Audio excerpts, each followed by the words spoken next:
way, ladies and gentlemen, it's your boy Joe Yunam Ime. Welcome back to another episode of My Hero Academia. This episode was a banger, guys.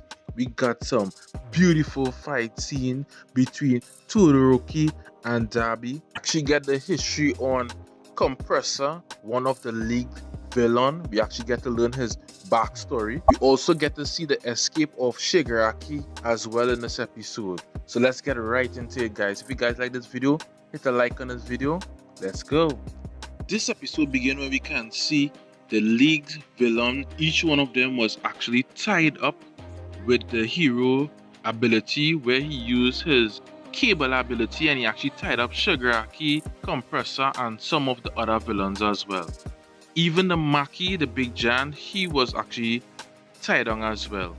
Then we get to see a beautiful display where Compressor actually used his ability to actually do one last trick and get his whole team to actually be able to escape. So we see the cables that were holding him down, we actually get to see him get rid of it.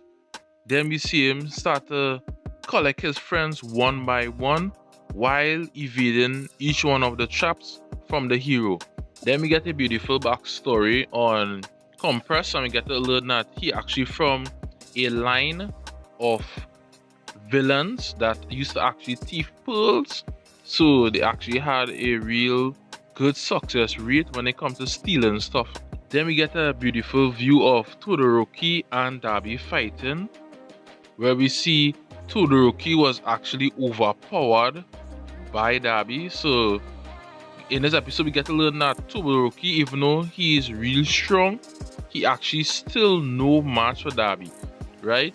Dabi actually didn't have him as a canon character all the time, right? But these few last episodes, 3 last episodes or so, they actually have him real overpowered, and they're showing that his extent of his power, so it's showing that he was actually holding back his ability and using the full extent of his powers all the time, which was actually nice and could be a change ranking when it come down to production. Sometimes a character was not supposed to be canon, but as they go along and they keep on watching and just realize that hey, the people are liking this character, they actually turn that character into canon. We actually get to see Compressor face for the first time, and the drawing for his person actually look real good. So the character itself is a good looking character, I would say, you know, properly well drawn, right? And he actually looked like the grandfather of his lineage who used to actually do the thieving. He actually looked close dressed like him.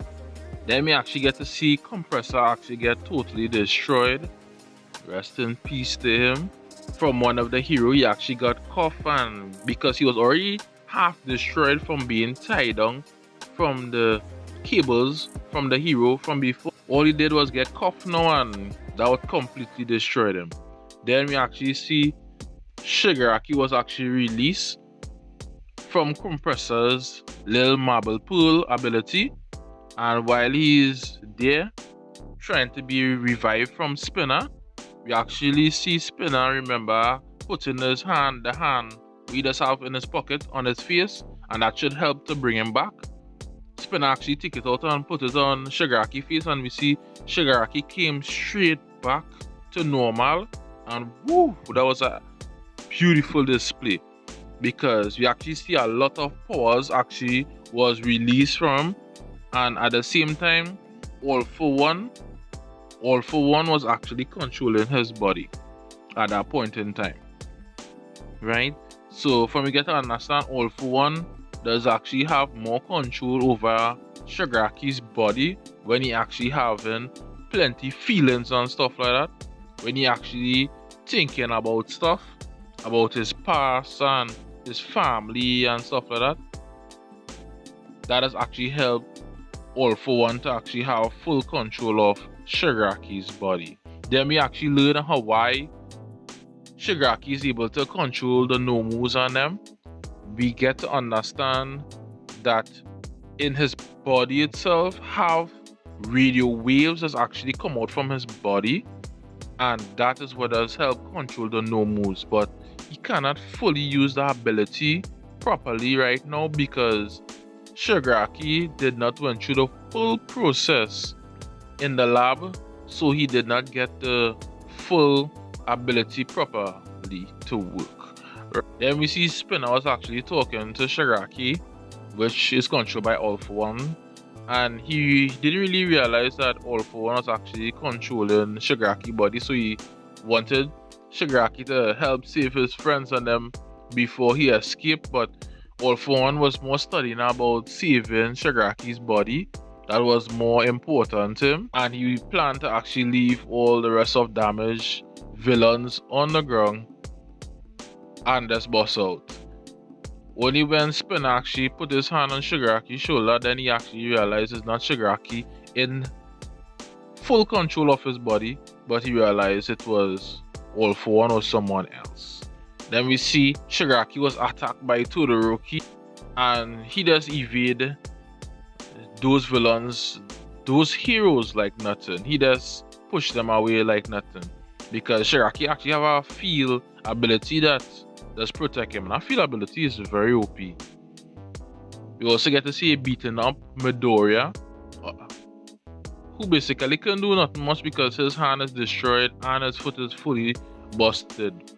But he actually still tried to fight, where we see him use his rope ability from his mouth alone, which was actually pretty awesome, right? Knowing that Midoriya always whiny most of the time, to see him actually using his abilities freely now and actually pushing forward is actually pretty nice. That is some actually pretty good character development. We actually see that he could use his rope ability from his mouth though, where he actually hold on to Shigaraki, and Shigaraki actually told him that he's not ready to fight him right now, and you come back and fight him when he's actually fully recovered. Then we see Shigaraki actually blast Midoriya away, and where Midoriya actually realized that original Shigaraki actually wants to escape and want to be free-willed, not controlled by anyone. So Shigaraki escape and go on, aka All For One, because All For One is actually controlling Shigaraki body right now. We get to see screenshots of all the different villains and heroes, and all the heroes that is destroyed, and the extent of the damage that Shigaraki had created as well. So this episode was actually pretty good, pretty nice display. You guys could go and watch the full episode as well. This is episode 12. It's your boy Joe Yuna Ime. If you like my content, like my video. If you want to comment below. Subscribe to the channel for more videos like this. I try to drop daily videos. You know how it is. It's your boy and I'm out. Peace.